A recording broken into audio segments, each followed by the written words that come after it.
With the first pick in Matt Williamson's latest mock draft for Pro Football Network, the Jacksonville Jaguars select Trevor Lawrence, quarterback Clemson. Ian, give me your quick thoughts on Trevor Lawrence here.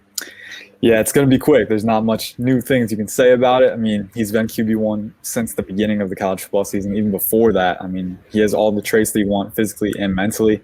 And it's kind of funny, the Jaguars weren't the number one pick up until the very end of the season. They lost enough games down the stretch to get it done. And, you know, you never want to say that losing is a good thing, but it gets you sunshine. That's a pretty good thing. You know, he's a pretty sure thing, one of the closest things you'll see to it athletically and mentally. So it's a solid pick. Yeah, I mean, at the end of the day, I don't really see Urban Meyer taking this job if it's not for Trevor Lawrence going there. And you know, Matt really summed it up pretty quickly. He just said, end of story. This is a done deal. I said something very similar in my mock draft as well. It is what it is. Nothing is changing at this point. With the second pick in Matt Williamson's latest mock draft, the New York Jets select Zach Wilson, quarterback BYU. Now, real quick with Zach Wilson, the comps to Patrick Mahomes are a little bit too much in my opinion. But if you look at the way that he plays the game, it's a little bit of a mesh between a guy like Patrick Mahomes and a guy like Kyler Murray, where he's a little bit smaller than Patrick is, but he has the arm talent. He has the mobility to get out of the pocket, make plays with his legs. I really like this selection. I don't know how the Jets are feeling about the quarterback position right now. There's been talks about them trying to build around Sam Darnold. I think that's a mistake. But what do you think about this, Ian? Yeah, you know, I like it too. It's okay to say that Zach Wilson, he's definitely not Pat Mahomes. You're not going to find Pat Mahomes very often, but it's okay to say that their styles are similar in some aspects. You know, he is a very solid off-script quarterback. It's one of his best traits is producing off-script. And one thing about the Jets situation, I think Matt brought it up, that's kind of important that people sometimes overlook. It's not Sam Darnold versus QBX. It's Sam Darnold versus QBX and a pick that you get for trading Sam Darnold off. So I think that might be the separator. And then looking at how Wilson would fit a Shanahan-style offense, look at Mike LaFleur coming to be the offensive coordinator with Robert Saleh. I think there's a lot of alignment there. And I just think it's a good fit from that perspective. But also Wilson is just a solid player. You know, and he's one of those guys, I think, who's more refined than Trey Lance, but he's also got enough talent, like you said, to hit the ground running and make an impact.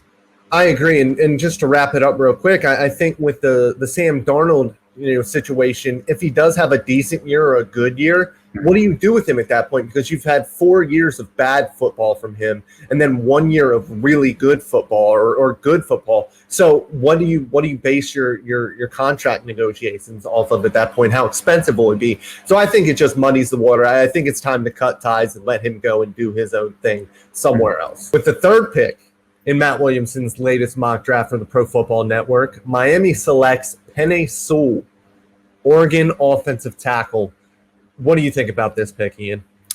You know, it's interesting because they drafted Austin Jackson and they drafted Robert Hunt. And, from what I saw, Robert Hunt made a few strides down the stretch, but if you have the opportunity to select Penei Sewell, very, very solid tackle prospect, I think safely the number one tackle prospect. There's been some hype around Rashawn Slater. I think Christian Darrisaw is also in that conversation.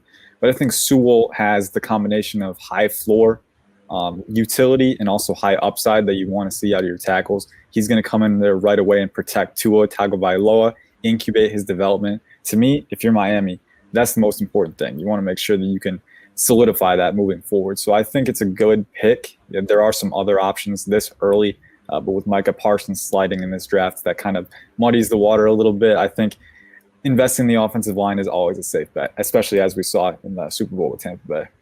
I agree 100% here. I think the most important thing that you can do for a young quarterback is protect him. And the thing with Robert Hunt and Austin Jackson, obviously Austin Jackson struggled a little bit at left tackle for the Miami Dolphins as a rookie, but that is not Tua Tagovailoa's blind side. So I'm not as worried about that if you want to allow him to develop on the left side. I think you have to protect that blind side. And although Penei Sewell played left tackle for Oregon, I don't see there being an issue with him and Robert Hunt battling it out for that right tackle spot. Robert Hunt, a guy who we kind of thought might be a guard convert in the NFL anyways, going into his career. Played half decent at right tackle as a rookie. So have them battle it out, have all three of those guys battle it out and see what you can do. But like I said, the most important thing you can do is protect Tua Tagovailoa.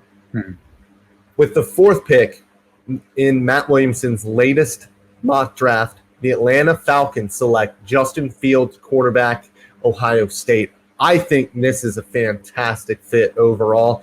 I think Justin Fields, in my opinion, is the quarterback 2 in this draft. I assume at this point, Zach Wilson will probably be the second guy selected. I think that there's so much that you can do in an offense with Justin Fields as your signal caller.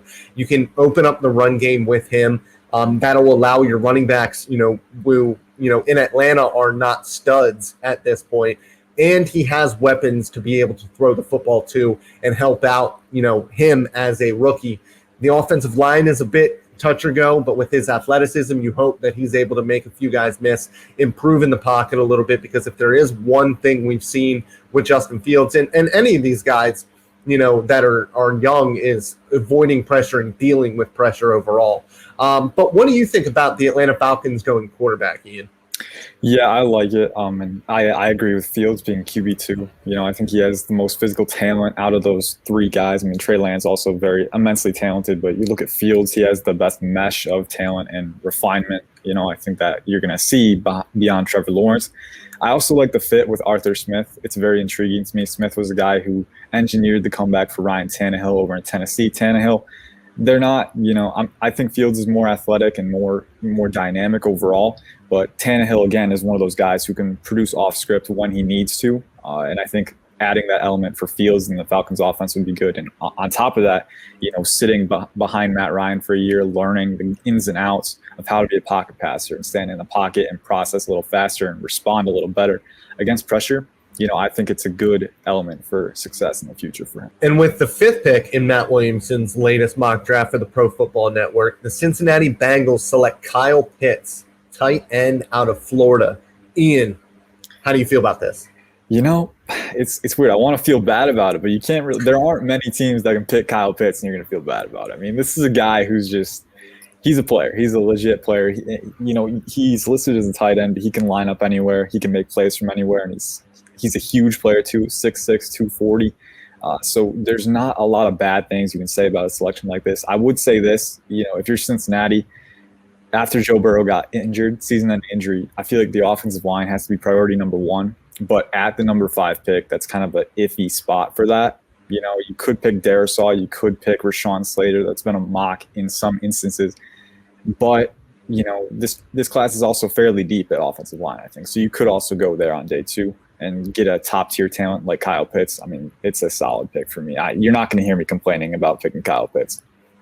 Yeah, it's tough for me to complain about that as well. You would love to see the reuniting of Jamar Chase and Joe Burrow, just because they worked so well off of each other at LSU.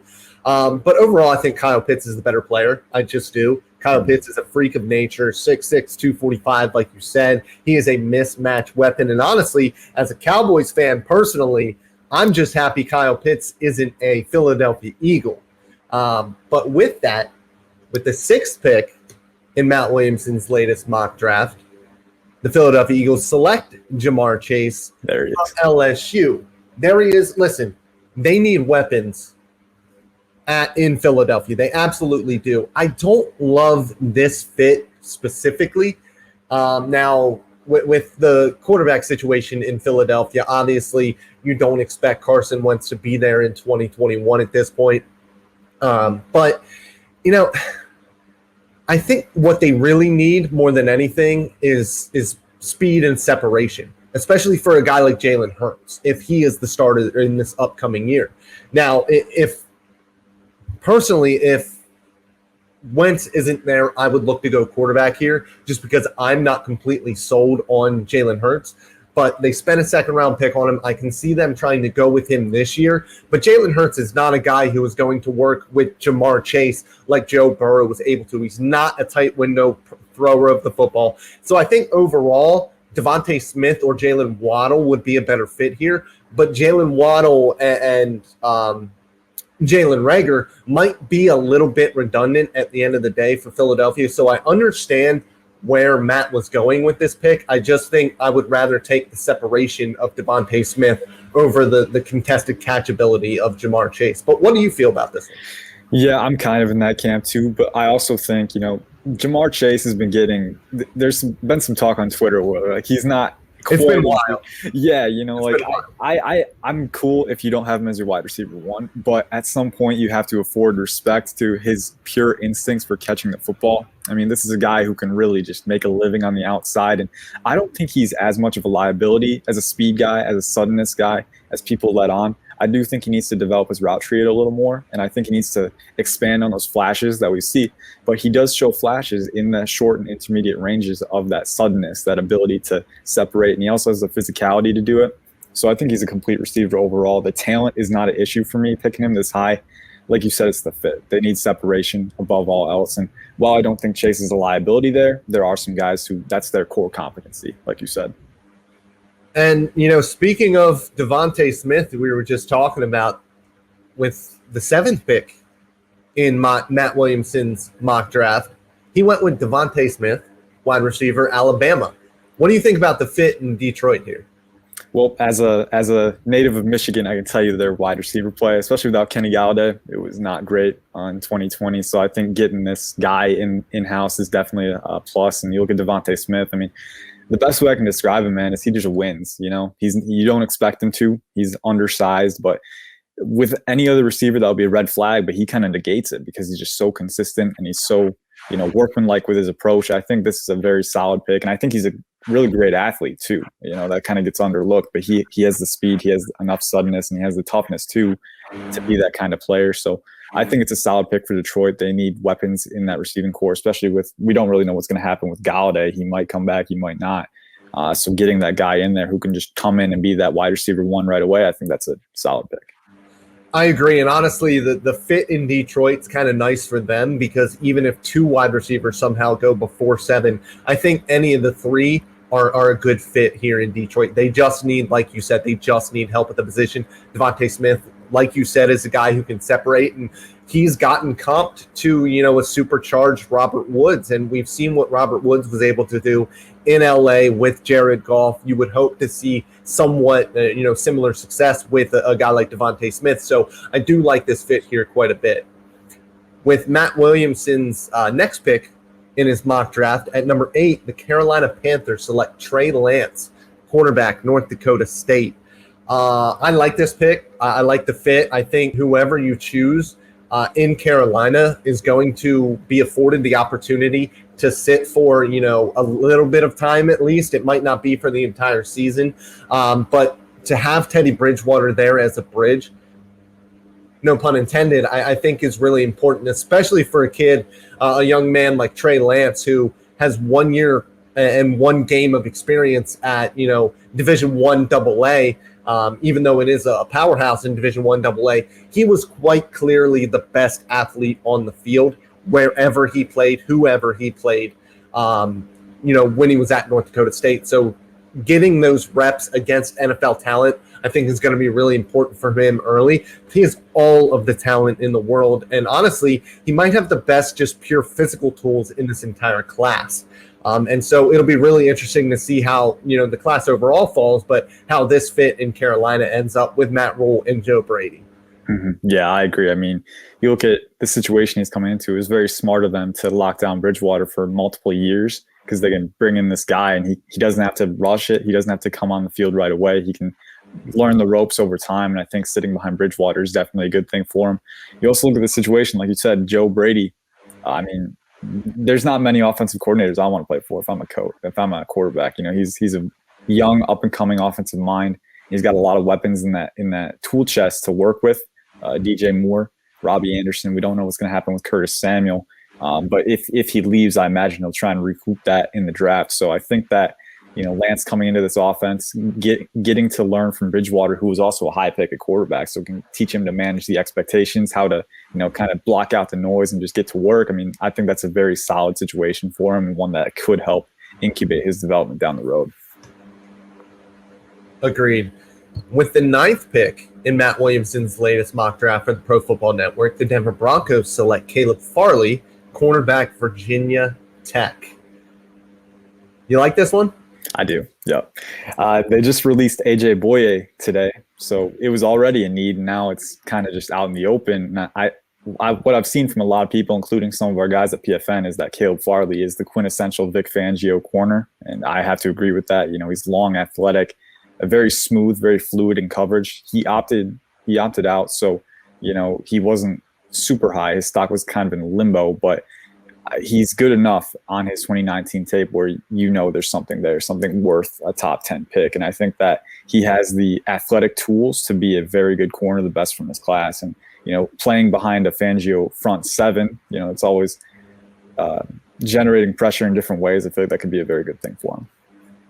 Yeah, he's somebody who I really, really enjoy playing off the ball and being able to read and react off of the quarterback. I think that Vic Fangio is a fantastic defensive coordinator. There is risk with this pick because there have been a couple of injuries, the ACL non-contact in 2017, and then in 2019 he played through back spasms that were caused by a pinched nerve in his back. He had surgery after the season, and then we didn't see him in 2020. The combine would have been huge for Caleb Farley because he would have tested very well. The combine gets nixed because of, you know, the current climate that we live in. And so there are a lot of unknowns with Caleb Farley, but like you said, I think that the tape separates him enough from the rest of this class when it comes to these corners that he's certainly worth, you know, a top 10 pick and to be the first cornerback drafted. With the 10th pick in Matt Williamson's latest mock draft for the Pro Football Network, the Dallas Cowboys select Patrick Surtain II, cornerback, Alabama. Listen, things with Dak Prescott and that contract are starting to get fishy. If you start to see quarterbacks in mock drafts for the Dallas Cowboys, don't let it be a surprise. You've heard it here first. That might start happening more. But for now, getting a name in that secondary is huge for the Dallas Cowboys. And listen, Patrick Surtain, I had my own questions about him, you know, especially before I had the Ohio State tape. I wanted to see how he went up or how he fared against those speedy wide receivers, especially moving vertically down the field and in short areas. You know, how is that quickness? Is he explosive enough in and out of his breaks to mirror and match receivers? And he played really, really well against Ohio State. There was only one play, you know, near the goal line where he was kind of beat. They ended up being an incomplete pass, but I was really impressed with his overall long speed. I don't think he's the fastest corner in the world, but I think he's one of the more intelligent corners that I've ever studied. And that just kind of makes sense from, you know, the background with his father being a fantastic pro as well at defensive back. And so I really, really enjoyed his tape.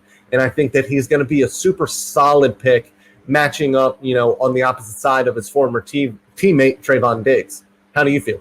Yeah, I agree. And you look at Dallas, what they need immediate help on the defensive side of the ball. And I think that when you're looking at the top corners in this class, I feel like Patrick Surtain is the best bet for that. You know, we were just talking about Farley, the injury concerns, he opted out. So there's going to be some projection there. But with Surtain, this year, 2020, he was showing very solid play. He's long, he's smart, he's physical.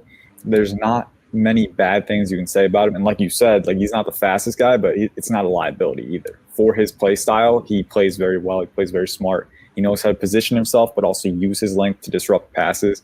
And that's all you can ask from a quarterback. I think that he would be a very good immediate addition for the Dallas Cowboys defense. And with the 11th pick in Matt Williamson's latest mock draft, the New York Giants select Jalen Waddle, wide receiver, Alabama. Ian, how do you feel about this? I really like this.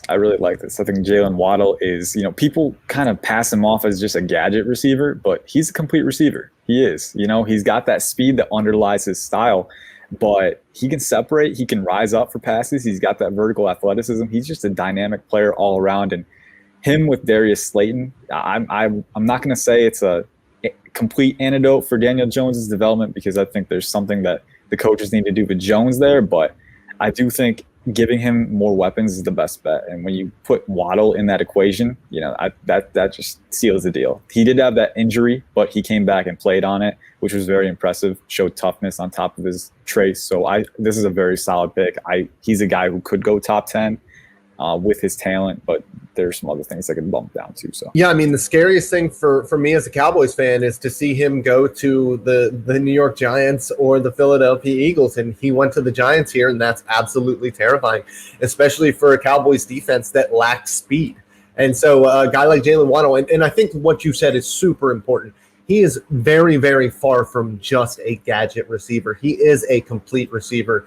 His change of direction, he's a little bit of a mashup of the two wide receivers that we saw last year in Alabama, but he's better than both of them. Mm-hmm. He's almost as fast as Henry Ruggs is, and he's able to change directions like Jerry Jeudy does, and he doesn't have the drop issues that Jerry Jeudy does either. Now, he isn't as good a route runner as Jerry Jeudy, but if he gets to be a good route runner, as good a route runner as Jerry Jeudy, it's over for the rest of the league, and he'll be a top 5 wide receiver, very much like the guy he's getting comped to everywhere, Tyreek Hill. With the 12th pick in Matt Williamson's latest mock draft, the San Francisco 49ers select J.C. Horn, cornerback, South Carolina. I say it every single time. I cannot talk about J.C. Horn without saying this.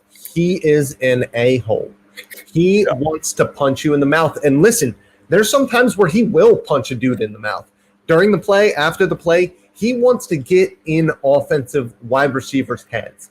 That's all he wants to do. And he's very, very good at it. He's physical at the line of scrimmage. He's got great movement skills. The only thing that holds me back on loving him so much that he's my number 1 guy or my number 2 guy is that he's grabby.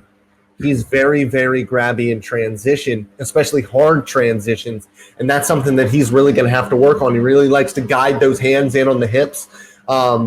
He did it against Kyle Pitts. He did it at times, against Alabama as well, and so it's going to be an issue for him moving forward. But if he gets that fixed, there's no reason why he can't be the best corner from this entire draft class as a man-to-man cornerback. Ian, how do you feel about him? Yeah, no, I agree with you. I think that we've seen it time and time again in the NFL. That's one of the things that young corners get caught with the most, is sometimes being too grabby, not being refined enough with their hand usage. And I think especially for ultra physical guys like Horn, who just come out guns blazing, they're just going to get in your face. It's definitely something to watch out for. But at the same time, it's also a good thing. It's a double-edged sword, because on one hand, you got the penalties, but on the other hand, it's something you can't really teach, having that mentality where you can just go after guys, and Horn definitely has that more than any other corner in this class. He goes after guys. He's so aggressive, but he also has the athletic traits that you want to be physical, to be disruptive on a consistent basis, because you need that positioning to do that in the first place. So I think, like you said, he's a very solid pick. The 49ers are kind of in a weird spot here, because you really want to solidify the quarterback situation, but picking at 12, there's a lot of quarterback needy teams already picking above you, so it's kind of tough to get that settled. If you can't solve the quarterback situation there, I think you got to go with corner, and J.C. Horn is definitely a solid pick here.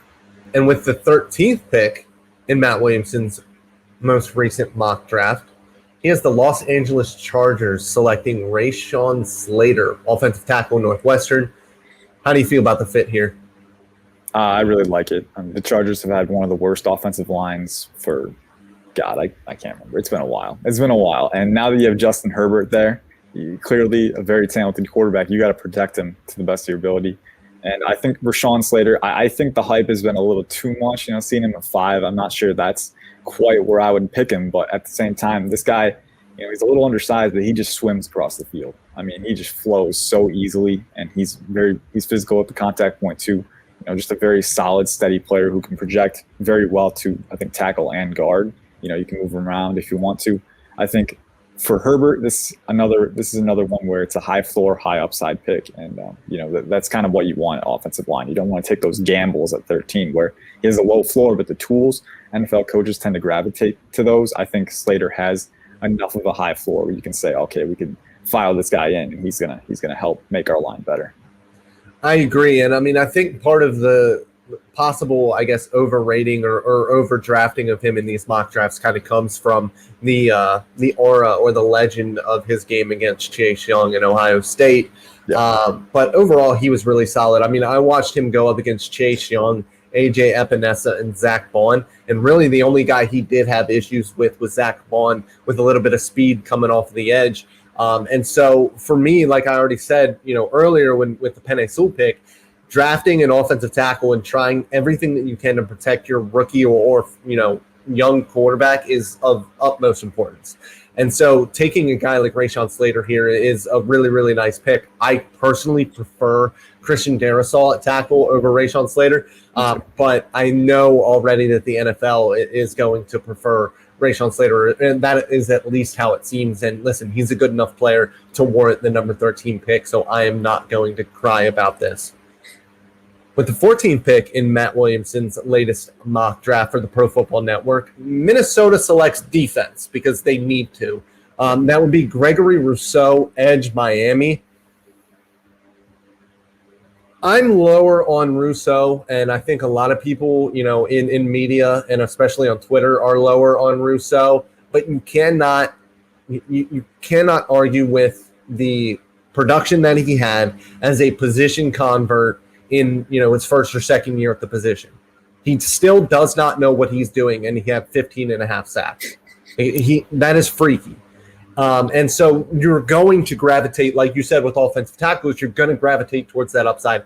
He's a good athlete. He's a massive. If he adds some weight to his frame, if he comes in and is 270 pounds instead of, 245 pounds at 6'6", 6'7", you feel a little bit better about him because his best pass rush reps are from the inside. And so if he's 270 pounds, I feel a lot more comfortable sliding him inside on obvious pass rush downs than I do if he is 245 pounds, because that's where he best fits as a pass rusher. Now, on the outside, I think that he can be a really good run defender. He can use his length to set the edge, but he's just not anywhere near a finished product right now, which might be okay because you don't really expect Minnesota to compete in year one. How do you feel about this one, Ian? Man, I don't know what to say. You said literally everything I was going to say about this guy, man. Yeah, watching him on the edge, you want to see a freaky athlete. I don't quite see that. He's not super explosive. He's not super bendy, kind of stiff in the upper body. But like you said, he has insane length, insane physical talent. And I think he has good lateral quickness too on the inside. So I think that, exactly what you said, having him slot inside. And, speaking of Minnesota, this is one of my favorite fits. I think it's too high for Rousseau from a refinement standpoint. I don't think he's the 14th prospect by any means, but like you said, the upside and the versatility is going to get him drafted here. And that's because he's a guy who can file inside with his length and wrench lanes open. But on the outside, his length can also help him, set the edge and run defense. And being that versatile defensive lineman, especially for the Vikings who need interior line, they need edge, they need anything on that line. And having a guy who can fill both roles on any given down, I think that's a valuable thing. So I love the fit. Don't love how high he's going, but the fit kind of dictates it. So you go with it. Yeah, it was wild when I was looking at their roster to start the year last year when I was kind of, going through and seeing who was going to be good, who was going to be bad in the NFL. I looked at their interior defensive line, and the only name I even recognized was Hercules Mataafa, who was like 250 pounds coming out of Washington State. And so I knew right away, like, this is not going to go well for them. Yeah. And obviously it did not. But with the 15th pick in Matt Williamson's latest mock draft for the Pro Football Network, the New England Patriots select Mac Jones, quarterback, Alabama. Ian, go. Yeah, so this was a catharsis for me throughout the year because quarterback evaluation is always changing, and me personally, I like quarterbacks who can simply do more. There's a lot that goes into it, but that philosophy is kind of what is the bedrock of my evaluation. And Mac Jones, you look at him, he can't do everything that the top four quarterbacks can. He's not as mobile. I think his arm is good, not great. But I do have to admit, he did win me over a little bit. I was following each game in the season. He won me over as the season progressed with his, processing speed, with his decision-making, with his accuracy. I think he's good enough there to be a solid, dependable starter on a team that can incubate him with a solid supporting cast. That's the thing. I don't think he's the guy who can elevate your team consistently. And that's the thing at the NFL level. Do you have the guys who can extend plays, create where nothing is there? I don't think Jones is that guy. So that's naturally going to limit my outlook on him. But I think you look at the Patriots, Bill Belichick, if you're looking at the type of quarterback that Mac Jones is, the paradigm is Tom Brady. And that's a very hard paradigm to reach because Brady is so elite at so many things. I don't think Jones is ever going to come close to that. But Belichick did have success with Brady, so he knows how to use this type of quarterback. I think this is one of the better fits for him, but you have to give him the playmakers. They don't have it right now. You have to solidify the offensive line. They have some questions there. So with Joe Thuney, his free agent status. So I like the fit, but he's got to prove some more things to me. That's how I feel. I like the fit. I think that it is high, if we're just looking at this in a vacuum. But with Mac Jones, he's actually, the type of quarterback that I like quite a bit normally, the guys who are really accurate, that have good ball placement, but, might not have the greatest arm talent in the world, when it comes to a, velocity or strength standpoint when it comes to that. But what really sold me on him a little bit more than I thought I was going to be was that, ability to make plays out of structure, because last year you didn't really see it at all. And this year I thought that you saw a lot more of his ability to kind of manipulate the pocket, find different throwing windows, throw a little bit on the run. But you're right. I think that he is a guy who is going to kind of, need the weapons surrounding him. And that's not going to be New England right away. I think that they're going to have to build that thing from the ground up. And I think that if he has to start anywhere near, his rookie season, I think there's going to be a lot of struggles and a lot of growing pains. And at the end of the day, what do you want from him? I mean, his ceiling is probably what is realistic ceiling. Kirk Cousins? Yeah. Are you winning a Super Bowl with Kirk Cousins? Not if you don't have great talent around him. And so it's tough. But when you have one of the greatest coaches of all time, you can take a gamble on that kind of guy, I think. With the 16th pick in Matt Williamson's latest mock draft, he's the Arizona Cardinals selecting Christian Darrisaw, offensive tackle of Virginia Tech. I love it. Like I said, protect your greatest asset. Your greatest asset is Kyler Murray. You need to be able to protect him. They need help on the offensive line. I would love it if they would go offensive tackle and then grab one of the top centers in the second round. I think that's the way that they should go. Solidify that offensive line. He already has weapons at receiver. I just think that that's the kind of the way you have to go with this. Christian Darrisaw, a guy that isn't always the prettiest when it comes to playing the left tackle position, but there were very, very rare occasions where he wasn't just simply getting the job done. And he's great in space without being a fantastic athlete. He's just good accuracy. He gets, his angles in pursuit of defenders when he's out in space is really, really good. And so those are the kind of things that I look for in offensive tackles, especially when they aren't those physical freaks like your Tristan Wirfs. Yeah, and I would agree with that. I think this is excellent value for him. This is a guy we were talking about, I think 6 spots earlier. Like, getting him at 16 is a very nice value deal for the Cardinals. And, they have Humphreys. They drafted Josh Jones last year. But offensive line, you can never settle at offensive line. That is not a spot you want to settle at. If you have a chance to get top talent and slide him in right away, you do that. I think giving Kyler Murray more time to navigate the pocket, more time to manipulate the play to his liking, I feel like that's definitely a building block for the future. And Darrisaw is a younger blocker who has the requisite athleticism. He's a people mover once he gets his hands on guys. I really like this pick for the Arizona.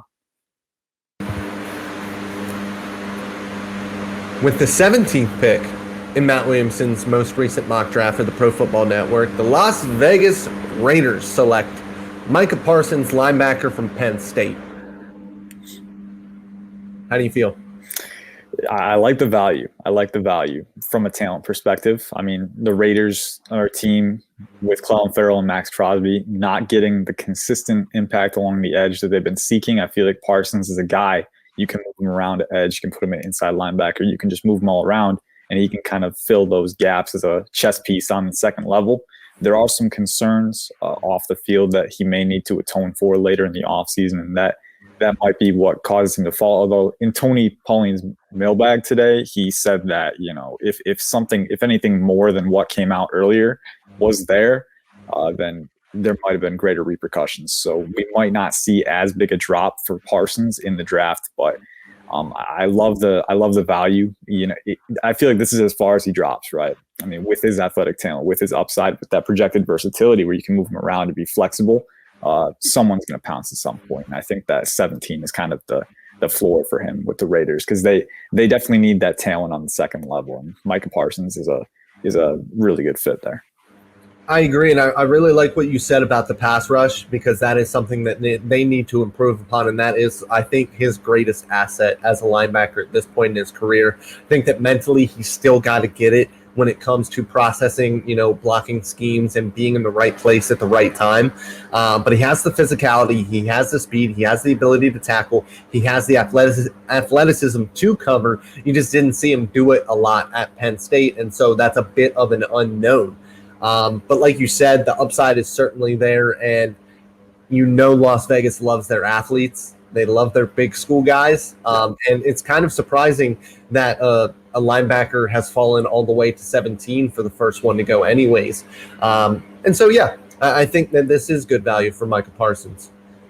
Miami, number 18, Matt Williamson has them going with Kadarius Toney, wide receiver from Florida. This is a pretty universal mock draft pick. I feel like I see him quite a bit at 18 and at 19, getting wide receiver help for Miami or Washington. And I think getting a guy with his athleticism, his ability to separate, his ability to change direction, and more importantly, in my opinion, the ability to make plays with the ball in his hands, I think is massive for a quarterback like Tua Tagovailoa, who works really, really well underneath in the RPO game with his ball placement, on slants and intermediate routes. And then obviously he can also throw the ball deep, but he doesn't have a rocket of an arm. He doesn't have a howitzer to really fit balls in to those intermediate windows, in tight windows. And that's where a guy like Kadarius Toney comes in. That's something that the Miami Dolphins really, really need, that speed, that separation, and they get it here with Toney. Yeah, and I think you hit the nail on the head with how he fits Tagovailoa's style. I mean, coming out last year, Tagovailoa, I feel like one of his best traits, his most marketable traits, was his ball placement in the short and intermediate ranges. Like you said, he doesn't have the howitzer, but he places the ball in a way that maximizes rack potential. Receivers who are seeking out run after catch yards don't have to, interrupt their momentum going back for a ball. He puts it right where it needs to be. And I think a guy like Toney, who one of his best assets is building rack yards, making guys miss with contact balance, with elusiveness, with that short range explosiveness, and with that general creativity as a playmaker. I think it's a match made in heaven, and really, you look at the Dolphins offense last year, that is something they lacked greatly at wide receiver, is that propensity to create those yards in that range. So I think that having a guy like Toney is exactly what the doctor ordered for that offense. And with the 19th pick, Washington football team select Elijah Vera Tucker, offensive tackle, offensive guard, USC. Matt Williamson has him as an OT and an OG. In here, he can play both. He has played both in the past. How do you feel about them going offensive tackle here? Yeah, being a guy who covered Washington this year for another site, I don't think I would do it in the first round. I get the appeal, especially with Vera Tucker, who has the versatility to play at tackle and guard. Washington has some long-term concerns there. Cornelius Lucas started at left tackle for most of the year last year, and then Wes Schweitzer at left guard. But they both played fairly well, better than expected. And I think that you can bank on them at least being serviceable for another year. I would rather try and address the playmakers on the offense. I would go receiver again, maybe, or maybe go to the defensive side, a linebacker like JOK or Zaven Collins, something like that, because Ron Rivera likes his versatility too. I don't think I would go offensive line in round one, but at 19, I think Vera Tucker is the guy. We saw his high quality play. We saw his versatility.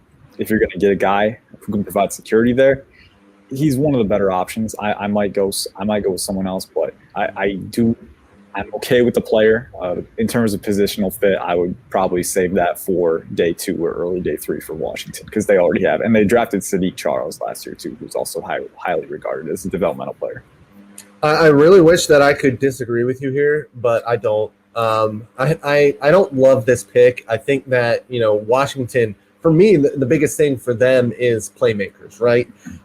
On the offensive side of the ball. And I think when you look at that, yes, a lot of these wide receivers have been taken. But I think at the end of the day, a guy like Terrence Marshall, why can't I think of Rashad Bateman, maybe? Rashad Bateman. And that's the issue right there. And it's the issue I have, and I think it's the issue that a lot of us have, is we've just kind of forgotten that Rashad Bateman is really good at football because we just don't seem to talk about him. He's a guy who is a little bit, he's not as athletic as a guy like Terry McLaurin is, but he's a guy that is a little bit wiry. He's a little bit bigger, 6'2", probably like 190 pounds, maybe 200 pounds at the most. But he separates really, really well for his size. He's just a really good overall player. And then Terrence Marshall, I think, is a good fit with Terry McLaurin because he is your height, weight, speed, kind of vertical threat. Might not be a fit with Alex Smith, but, a guy like Rashad Bateman, for me, I really, really liked him. I actually had him, call me crazy, but I had him at wide receiver 3 going, through summer scouting. So he's somebody who I would not mind at all at pick 19, even though he might have disappeared a little bit in 2020. So that's where I would go with it. Yeah, and one more thing with Washington. I mean, it's not just the quarterback now, it's the quarterback of the future, because eventually they are going to get that franchise guy. Wouldn't you rather have the weapons in place? He can just come in right away and start to learn from that. I would go wide receiver here. I can see the appeal with the offensive line, but I think it's something that could wait too. With the 20th pick in Matt Williamson's most recent mock draft for the Pro Football Network, the Chicago Bears select TEVEN JENKINS, offensive tackle, Oklahoma State. I watched a little bit of TEVEN JENKINS again just the other day. This dude is mean.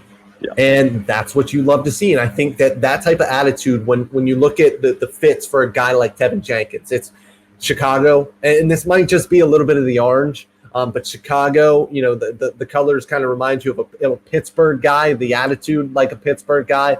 If Baltimore ends up getting rid or trading Orlando Brown, that's a great spot for TEVEN JENKINS, who played that right tackle spot at Oklahoma State. But listen, Chicago lost out on the quarterbacks here.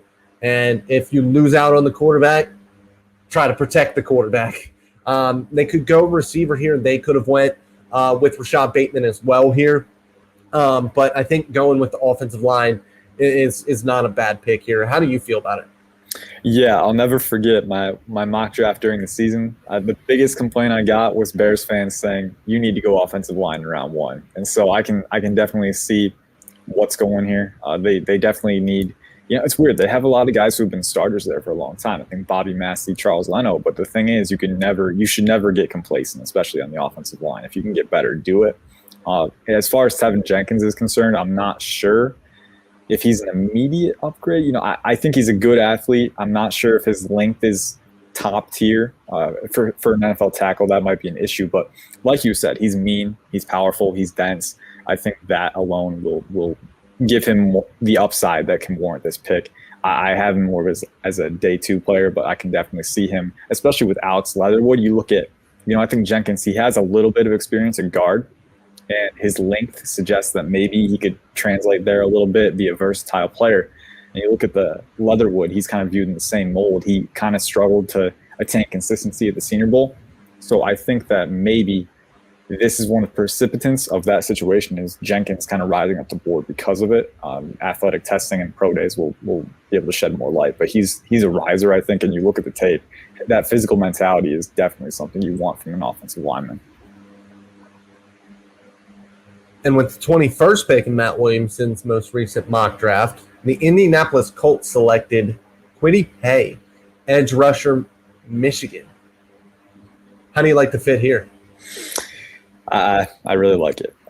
This is a guy who was going a lot earlier than this, early in the year. Going to 21st, I think is excellent value. And you just look at his player type. I mean, he was one of Feldman's freaks earlier in the year. He's super dense. I think he's around 6'4", 272, something like that. But he has a ton of burst off the line. He's very twitchy. I'm not sure he has elite bend, but he's tenacious with his hands.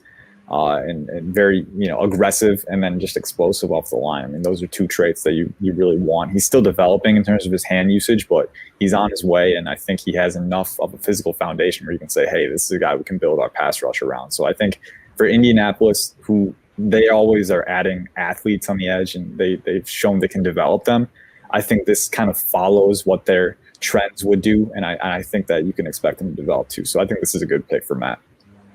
Yeah, I think it's a great pick as well, and great value because this is a guy who is going to absolutely destroy the pro day. Yeah. He is a freak athlete. His ability to move at his size is otherworldly. And so if you are able to develop him a little bit further, because he's good right now, the production hasn't always been there for him at Michigan. And part of that is because of the little bit of lack of length that he has as a pass rusher. But I think when you are that dense and you are that twitched up and you have the explosiveness that he does, if his hands get a little bit more accurate, if he's able to get those hands inside the breastplate of offensive tackles, he has the explosiveness and the density to be able to just walk offensive tackles right back to the quarterback. Plus, his change of direction is absolutely freaky. And so he's going to be able to counter off of that as well. I think of all the pass rushers in this class, he might have the highest of the upside out of all of them. And so, like you said, I think the coaching in Indianapolis is really, really good, and this is a good fit because of that. At 22, the Tennessee Titans select Zaven Collins, linebacker, Tulsa. I think this is who I mocked. Maybe I didn't in the latest mock draft, but when Zaven Collins, that's where I would have him. I wouldn't really have him at linebacker. I would, but in more of a pass rushing role. And listen, if Tennessee needs anything, it's a pass rusher. More than anything, they need somebody who can get to the quarterback. So personally, I would go with Jalen Phillips here. I think that he is, in my opinion, the most polished, best pass rusher right now in this draft class. Now, he's had multiple concussions that he almost had to retire for when he was at UCLA. This is before he transferred to Miami. He had a wrist injury and an ankle injury, and we know the NFL doesn't like guys that have interests outside of football, and he really, really enjoys making music and being a musician, and so maybe that's why he ends up a little bit further down in this mock draft. But with Zaven Collins, I think 6'4", 260 pounds, good length, a little bit of bend, some pass rush chops already. I could see him making the full swap to an edge rusher with his hand in the dirt at the NFL level. Plus, if you want to stand him up and use him as a Sam linebacker or use him in coverage, he's somebody who's taken the ball away at a ridiculous rate in interceptions as well in coverage. So I don't really think you can go wrong when drafting Zaven Collins unless you're going to just line him up at Mike. Yeah, for sure. And I think we had a similar conversation with Micah Parsons and the Raiders. Like this is a guy who can immediately provide a kind of spark plug for your pass rush. He's not a natural edge rusher. Like that's not where he's going to be every snap, but he's a guy who can come off the edge. He's super big. I think he's like 6'4", 260. So he has that frame where he can come and give a fight to offensive tackles, but then at the same time, he can also play. I didn't love his movement skills as a inside linebacker, but he's very instinctive. He knows where to be. He knows how to position himself. And I think he's fluid enough where he could play in that role. And you look at Tennessee, Jayon Brown is a free agent. So they're going to need someone to kind of fill in and increase the depth in that linebacking unit while also providing pass rushing help. I agree with you. I would probably go with an edge rusher. Maybe go with Azeez Ojulari or maybe Ronnie Perkins is a sleeper too. But I also think that if you can get a guy who has the versatility to play multiple positions while providing help on the edge, I think that's a good thing. So I'm cool with it. I like the idea behind the pick. There's multiple options, but Collins is a solid selection. And with the 23rd pick in Matt Williamson's most recent mock draft for the Pro Football Network, the New York Jets select Jeremiah Owusu-Koramoah, linebacker, Notre Dame. What are your feelings on Jeremiah Owusu-Koramoah? Is he a linebacker? Is he a safety? Is he whatever you want him to be? I think the beauty of it is he can be whatever you want him to be. That's my opinion. I've had this conversation before back in the day with other versatile prospects. Like I know Minkah Fitzpatrick, I know Derwin James. People are always eager to put these guys in these confined spaces, but the beauty of it is that they can play multiple positions. And I think Robert Saleh, especially of all people, is the guy that can embrace that. I really like the fit here with JOK. He's a guy who can come in at linebacker. He has the instincts and the range to cover sideline to sideline, but he can also drop back as a safety. And he has that range where he can just close in on guys. He's super physical at the contact point, super proactive when it comes to playmaking on the defensive side of the ball. This is an excellent pick. And as Matt says in the pick, it's not a guarantee that he even makes it this far, but if he does, you kind of have to pounce. And the Jets, they can just use talent all over.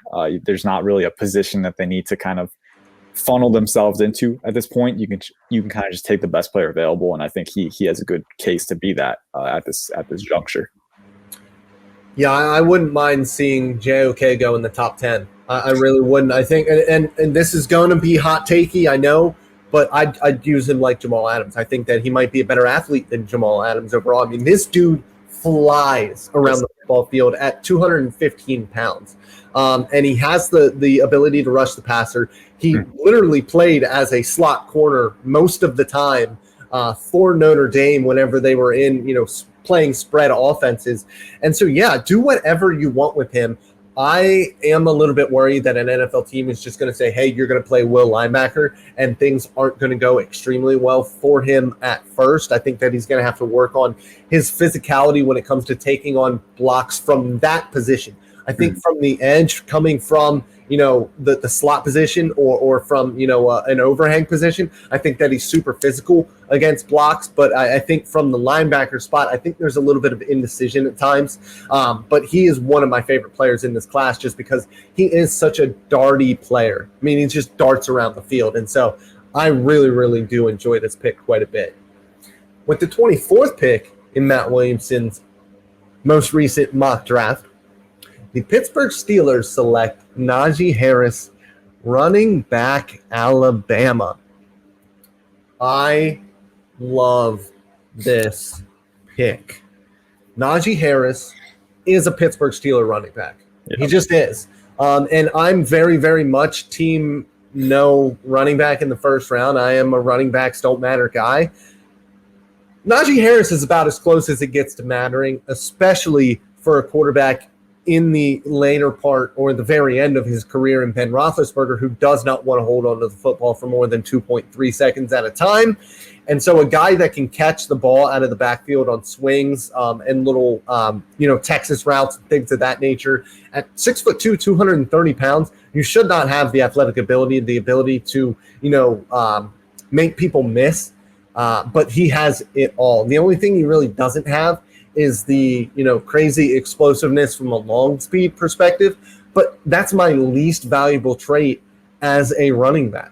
Pass protection is more important to me than your ability to outrun the entire defense. Making big plays is important. But when you were 6'2", 230 pounds, and you literally hurdle guys once or twice a game on the outside because they can't tackle you high, you're going to make big plays. And so I think that this is fantastic. That was an epic rant, and I agree 100%. Running backs, not optimal to pick him in round one, but Najee Harris is about as close to as it gets to, saying, all right, we'll let this one slide. I mean, this is a guy who is a complete weapon. Like you said, 6'2", 242, incredibly dense, incredibly physical. But one of the early misconceptions was that he's not a great athlete. He is a great athlete. In the short ranges, he is insanely explosive. Some of the cuts he levied late in the season were just insane. He can blast open running lanes. And he has the contact balance to run through guys. He's an elite receiving weapon, very natural receiver who has that explosiveness to break open and get into those spaces.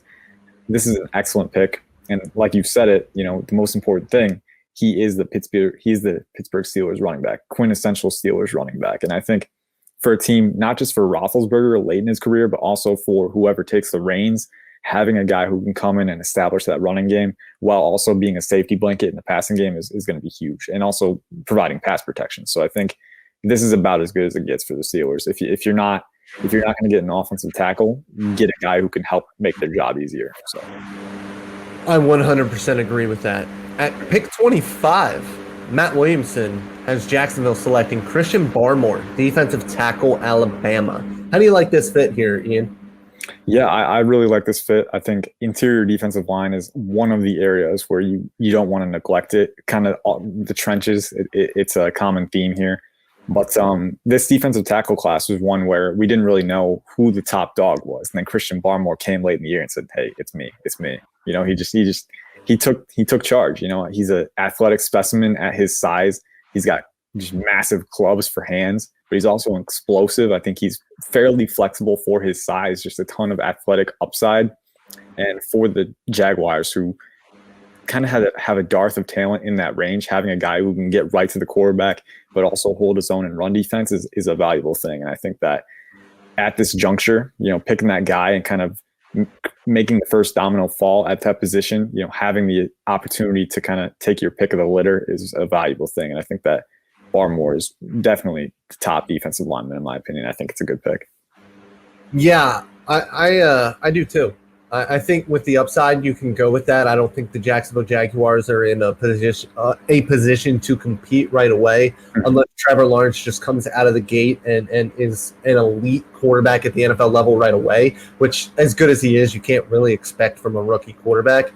But Christian Barmore, like you said, he's got all the upside in the world, and he kind of followed the trajectory of a lot of Alabama defensive tackles where, towards the very tail end of their career at Alabama, the last, 6 to 8 games of their career is when they really, really started to get going, because they just don't get the playing time early in their career because they just cycle first-round pick after first-round pick at that position for Alabama. He's a part-time player there. He was in a heavy rotation, and so you really did get to see his athleticism on display quite a bit.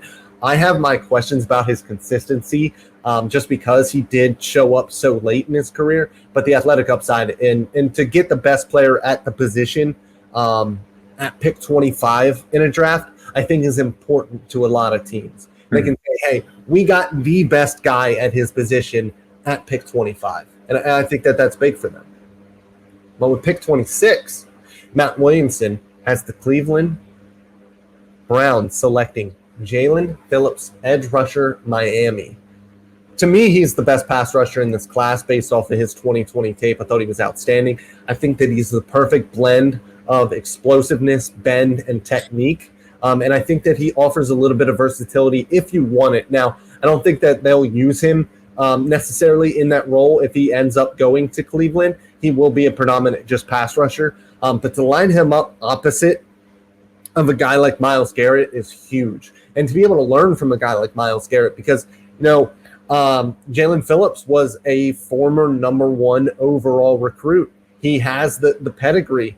He has the upside. And for him to fall to 26 with everything that he has, it does come down to the injuries. It does come down to, the off-field stuff with him when it comes to the music making. But from a pure talent standpoint, this is an outstanding pickup for the Cleveland Browns.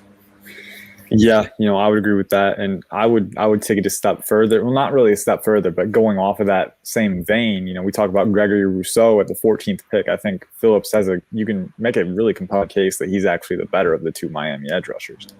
So I think that you mentioned he has all the athletic traits, but he also has very good size too, like Rousseau. So I think having that combination on the edge is a very valuable thing. He's going to have to answer for the injuries at some point, but that's not really something you can project to the NFL. It is worth noting, but some guys have those concerns and wind up not having an issue in the NFL. So we'll have to see what happens, but I think at this juncture, getting that upside is huge for a Browns pass rush that really needs a consistent presence opposite Garrett. I think Phillips is definitely the way to go here. And with the 27th pick in Matt Williamson's most recent mock draft of the Pro Football Network, the Baltimore Ravens select Joseph Ossai, edge rusher, Texas. And I'm just going to go get on my soapbox real quick. Look at me, Baltimore fans. This is the guy that you want. You want Joseph Ossai on your football team more than anybody else. There's better players in this draft. There is no better fit in the first round than Joseph Ossai as a Baltimore Raven. Baltimore is a hard-nosed, blue-collar town. That's how they run their football team. That's how it's always been. They have guys that punch you in the mouth. They have guys that play incredibly hard. And I don't think there's a single player in this draft class I've seen that plays harder down in and down out than Joseph Ossai. He might not be the most athletic. He might not be, the guy who produced the most in college. But, man, does he play hard. And on top of that, technically, I think that he's quite good, and he has the versatility where he can drop back into coverage as well and play a little bit of off-ball linebacker. I think that this is my favorite fit in this mock draft. You're very convincing, just staring right into the camera, and I agree with it too. This was a guy I circled this guy over the summer because he was playing out of position earlier. He was playing off-ball linebacker, and they moved him to jack linebacker this season, playing him predominantly along the edge, and he broke out, man. There's no other way to say it. He was incredible almost every week, and I think he's a good athlete too. Maybe not an elite athlete, but I think he has enough burst off the edge to supplement his size and length and his motor, where he can be that guy along the edge in Baltimore's scheme, and really benefit from their interior line play. I feel like they can complement each other well. I think it's an excellent pick, and the motor is a good thing for a guy this high, because a lot of athletic talents who have the length and have some of the physical tools, sometimes they don't have the motor to bring it on every rep, and that's a red flag sometimes for guys. But OSSAI, you can bet, even if he's not complete in every aspect, you can bet he's going to give 100% every down, and that's something that is very valuable for NFL coaches. So I love the fit too. I think he's definitely worth this pick, and he's one of the guys that doesn't get mentioned all the time among this edge rushing class, but he really does need to, because I think the upside is there, but there's also a solid floor for guys looking for a guy who's going to come in and bring a red hot energy every play. With the 28th pick in Matt Williamson's most recent NFL mock draft for the Pro Football Network, the New Orleans Saints select Terrace Marshall, wide receiver, LSU. That gets me every single time. Yeah, I had to write updates for him throughout the season, and that was the biggest thing I had to avoid running into. It's Terrace Marshall, not Terrence. Yes. Yeah. How do you feel about the fit here? I like it. I mean, 6'3", 200, size, speed athlete, like you said earlier, but I think very dynamic. He has that long speed to kind of get in separation down the field, but I also think he showed flashes of route running ability, the suddenness that you need in that intermediate range to get away from guys. I think he has all the tools. He's still got to put it together a little bit. I would have liked more consistency from him this year, but you're drafting him for the upside, and I think that he's very good. And also down the field too, I think he has enough contortion ability to supplement his size and kind of make the most of it in contested situations. So I really like it. He has the potential to be a very complete receiver opposite Michael Thomas, and I think he has the athleticism to add an extra element to the Saints offense, which is really what you're looking for at that position. Yeah, for me, I like this pick and I don't like this pick at the same time. It depends for me who's the quarterback. Mm-hmm. Do you plan on keeping Jameis Winston around? What is going to happen with Drew Brees in 2021? These are the questions that you have to ask. And I think if you go with Drew Brees for another season, maybe a guy like Rashad Bateman is a better fit, because you're not going to be able to use that height, weight, speed advantage to your biggest advantage with a guy like Drew Brees early in Terrace Marshall's career. Now, if you're okay with that and you just want to draft for the 5-year window instead of the 1-year window, which you probably should do overall, I think that that's okay. But on a team that's going to go for it and go all out with Drew Brees, I think that the better fit for that would be Rashad Bateman here. How do you feel about that? Yeah, I would agree. I think Bateman definitely has I would prefer Bateman just either way. I think he's a little bit better than Marshall. I think Brees is gonna, indications are pointing to him retiring, so I'm not sure. We'll see, but yeah, I would prefer Bateman as a player. I like them both. I think they're both. You can make a case that, well, Bateman, obviously, you can make a case that he's a first-round prospect. You can make a case that he should have been picked already. Yeah. Marshall too. The upside is there, and I think it's enough where you have some flexibility. It's all about what you want from receiver, but both of them provide enough utility for the Saints offense to say, hey, we can pick them here. It's going to come down to what their big board says. With pick 29 in Matt Williamson's most recent NFL mock draft for the Pro Football Network, the Green Bay Packers select Tyson Campbell, cornerback, Georgia. Let us have it. How do you feel about Tyson Campbell, somebody who there is a lot of variance on in the way that they see him? Yeah, well, I always look at the draft as it's a investment. And you look at Campbell, he's got the physical traits you want. He's an insane athlete. He's long. He's tall. And, he has some flashes of physicality, but he's super raw, super inconsistent this year. I probably would have gone with, if we're going corner, I would probably have gone with Ifeatu Melifonwu at this pick. I feel like, especially with Kevin King going by the wayside for the Packers. I mean, adding a guy like that who has the athletic traits and the length is definitely a solid, but also has the ability to use his length efficiently and effectively. I mean, that's a big thing, and I think Melifonwu has shown that more than Campbell. But again, I mean, I get the notion here. It's a high upside corner, and you're looking to reload at the position. I would also consider going wide receiver here. That's a position that the Packers have neglected. And, on one hand, this is a mock draft, so you're projecting what the team is going to do. And if they've neglected it to this point in the first round, they probably could do it this year too and go against Rodgers' wishes. So I don't discount that. I think if you're mocking what they're going to do, it's a good thing. But I think at the same time, you got to look at Rashad Bateman right now and go like, hey, adding him to this offense. I mean, Rodgers just won MVP. What can he do with another solid receiving option on the boundary? I feel like that's something I would think about too. Yeah, I personally would probably go wide receiver here as well, especially because I just flat out believe that Rashad Bateman is a better player than Tyson Campbell.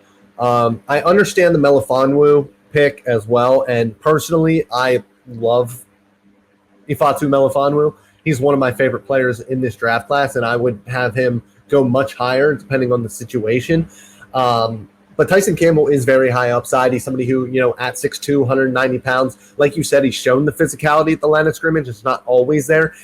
It's the rawness in his ability to leverage himself correctly in man coverage. I think that he kind of stays over the top a little bit too often, and it really hurts his ability in changing directions in the intermediate areas of the field.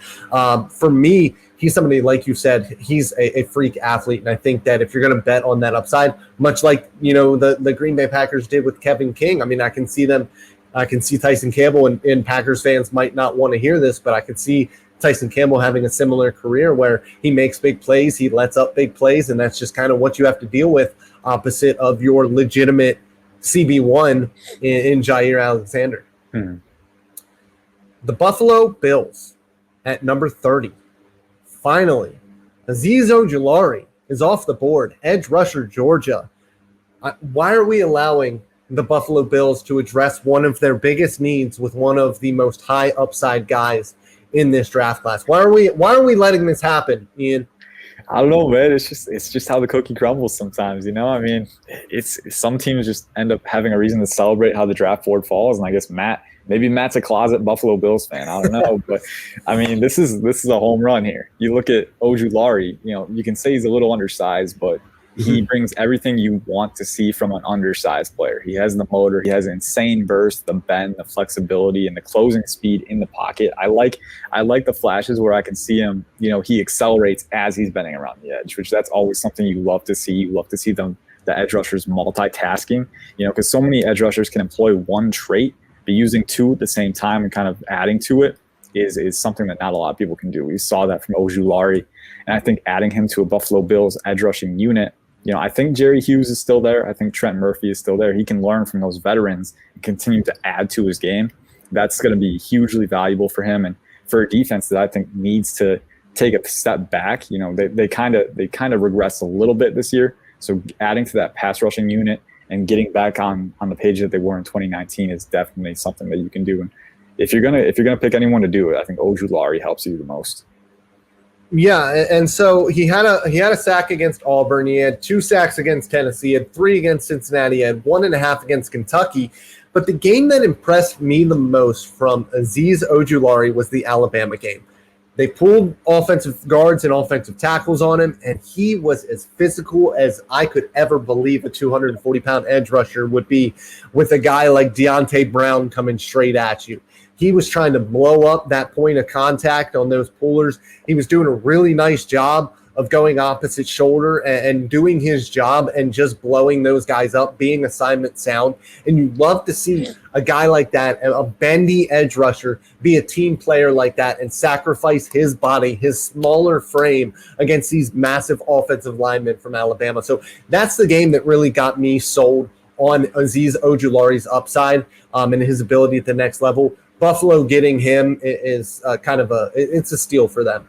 And I don't expect him to be around at this point, but if he is, good on Buffalo. Listen, it's hard to hate Bills Mafia, and I can understand, Matt throwing them a meatball down the middle here. But with the 31st pick in Matt Williamson's most recent NFL mock draft, the Kansas City Chiefs, who did not win the Super Bowl, the Tampa Bay Buccaneers did, select Jalen Mayfield, offensive tackle / offensive guard from Michigan. Ian, how do you feel about this fit? I like it. I like it and I don't. You know, Mayfield is a guy, there's a lot of upside there. I think he's very athletic. I think he has flashes of, where he can use good leverage. I don't think he has the most natural power yet. That's something he's going to need to build on. I don't think his length is great. He's kind of like a tackle guard projection, as Matt says in his mock draft. You don't really know where he's going to start at the next level. But you look at the Chiefs, their offensive line was a major concern in the Super Bowl, and you can say they were missing a lot of starters, which they were, but there is added long-term uncertainty off of that. I think Duvernay-Tardif opted out. We don't know if he's going to come back at full strength. Mitchell Schwartz, we don't know about that. Eric Fisher suffered an injury. So there's a lot of uncertainty. They do have Lucas Niang in the wing waiting, but I think if you're Kansas City and you're trying to avoid this from happening in the future or prevent this from happening in the future, going with the offensive line is definitely a safe pick, and getting a guy who's versatile too is good. So I like the notion behind it. I'm just not sure I would pick the player this high. Yeah, and listen, I was super high on Lucas Niang coming out. I thought that they got great, unbelievable value on him out of the draft. Him coming back, being healthy, and being able to contribute would be huge for them. And I think taking a guy like Jalen Mayfield is okay, because they do have options there. If they want to try to develop Jalen Mayfield, and if he has to come in and play right away, he can. Listen, the Kansas City Chiefs don't really have needs. They just simply don't. And so if they can shore up that offensive line, because at the end of the day, when you look at the Tampa Bay game, and listen, Tampa might beat them anyways with the way that they played in that football game, but that was the biggest thing that was a detriment to the Kansas City Chiefs offense, was the offensive line. You don't expect there to be 8 million injuries, opt-outs, obviously. And so getting a guy with the upside here over a guy like Leatherwood, who we've seen play for 4 years at Alabama, play guard, play tackle, go with the upside here, I don't think is the worst move in the world. Yeah. With the 32nd pick and final in Matt Williamson's latest mock draft for the Pro Football Network, the Tampa Bay Buccaneers, your Super Bowl champions, select Travis Etienne, running back Clemson. Ian, what else do they need other than running back? Yeah, I was just going to say the exact same thing. I mean, you can look at the Super Bowl, you can watch it, and you can try and find positions that they need, and I think the only one you're going to find is a running back who can catch a ball out of the backfield. I mean, that it goes beyond that. But I mean, you look at Ronald Jones and Leonard Fournette trying to catch out of the backfield. I mean, it's painful to watch sometimes, but Etienne, adding him to that backfield, it's just like Thanos getting the last gem he needs in the Infinity Gauntlet, man. I mean, Etienne has the explosiveness, he has the contact balance, but he also improved massively as a receiver in the past year and a half or so. This year he was an absolute weapon out of the backfield. He was much more natural, and then he has the traits that are naturally conducive to success in that role. So I think adding him to that rotation, getting him those opportunities is just it's insane, man. Because it's weird, because you generally don't want to see running backs picked in the first round. We have 2 in this mock draft, but I can't argue with either pick. Because the Steelers, you get the guy who fits you best in Najee Harris and can help right away and in the future. And for the Buccaneers, you get Etienne, who I think is the final piece in an offense that it was already scary, but adding a running back who can be that safety blanket, can be that catalyst out of the backfield it's going to be fun. It would be fun to watch if it does happen. Yeah, I mean, as a fan of one of the other 30 teams outside of Tampa Bay and Kansas City, and I don't know if anybody will get this reference or anybody watches Letterkenny, but must be nice, because like you said, that you look at the roster and where are the needs. Look, defensive line, they have it. Yep. Defensive tackle, they definitely have that. Linebacker, 2 borderline elite linebackers. Devin White, I don't think is there yet. He had a great Super Bowl, but he's not quite there. Yep. Secondary, they have a bunch of young bodies there that are good. They have Antoine Winfield Jr. at safety. There's nothing. And then on the offensive side of the ball, they have a fantastic offensive line. They have fantastic weapons. at wide receiver. They have Mike Evans, who's willing to restructure his dang contract to keep everybody intact in Tampa Bay. Take the running back, and I don't see how they're not in the Super Bowl again next year. And you're going to have another year of Tom Brady, who still hasn't fallen off the cliff somehow, and he'll be 44 next year. Man, the rich just get richer, and that's what happened in Tampa Bay. Tampa Bay, the greatest sports town in America. Not by the fans, but by the production. Yeah, it sucks, man. Brady is like everywhere. Yeah. Tom Brady leaves Boston, who was the best sports town in America, goes to Tampa, and all of a sudden they become the best sports town in America. Must be nice.